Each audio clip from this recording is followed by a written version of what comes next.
Hello and welcome to Mustard Seed Mindset. My message for you today is entitled Suffering. This too shall pass. As much as we would all love it if life only comprised of sweetness and wonderful times, we must simply accept that life also includes suffering. From the earliest stages of life, we are reminded of this. If you've ever had the privilege to spend time with and hold a newborn child, you can see the signs of suffering through the squirming discomfort and cries of a baby. The cry is unnerving because you want to urgently do whatever you can to bring relief to that baby. But if you spend time long enough to really learn the baby's cries, then you also learn to surrender to those cries. You surrender and release that urgent and anxious need to stop the baby from crying because you have learned that with time, comfort will come soon enough. Whether the baby is crying profusely from separation anxiety, hunger, or digestive discomfort, in time, the solution is provided and the baby will soon be at peace. If it is digestive pain or discomfort causing the baby stress, sometimes simply holding them close, speaking calmly, and supportively letting them know that you are right there with them is enough to bring them to much needed relief. Just like that little newborn baby, we all have periods of suffering, and if we can make it through the cries and the discomforts, soon enough we too will experience relief. Suffering is relative to the person who is doing the suffering. For instance, we may look at the cries of a toddler to be minuscule in matter because he has not developed emotional maturity yet. So while he is screaming and falling into the floor because he wanted cupcakes for dinner, the reality is that, to him, this matter is a big deal, and the lack of control over what he wants brings him great stress.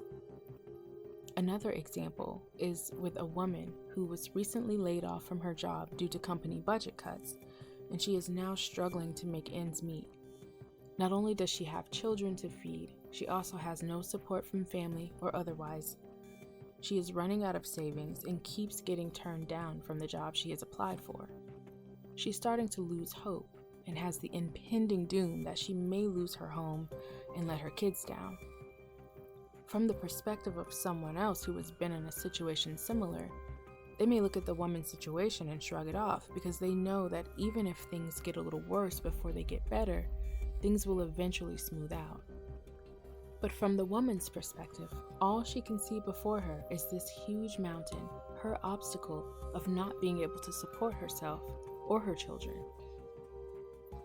During moments of struggle and difficulty, it's not always easy to think of a previous hardship and then see your current challenge to its end with peace of mind. There are sometimes things that you've never navigated before, unfamiliar dark waters that you have to overcome. And sometimes there are layers of resistance within yourself that come up. You may wonder why you are going through this to begin with.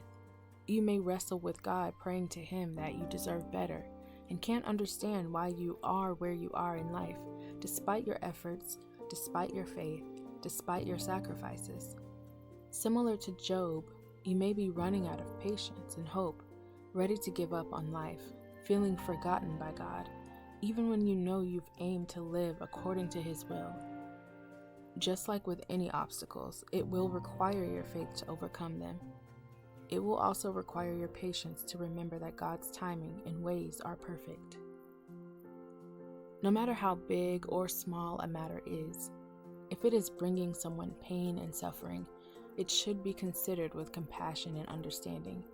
When someone is going through a tough time, consider offering them prayer, a listening ear, and a soothing reminder that weeping may endure for a night, but joy cometh in the morning, according to Psalm chapter 30, verse 5.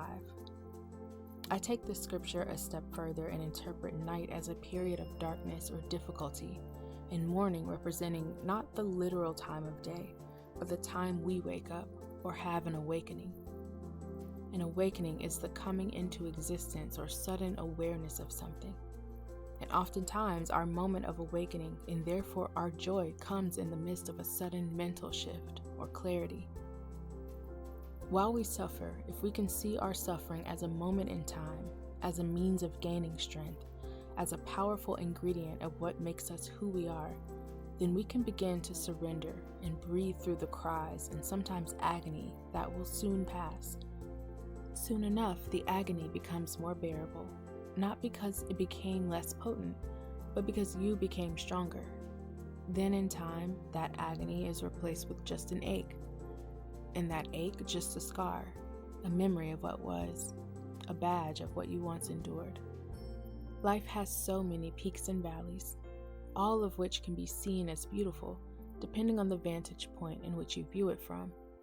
But if you find yourself in a valley far more deep than you ever experienced, and it causes you to suffer, remember through your tears and through your struggles that this too shall pass. Remember Psalm 30, verse 5, "Weeping may endure for a night, but joy cometh in the morning." I pray this message has blessed you. Thank you so much for watching.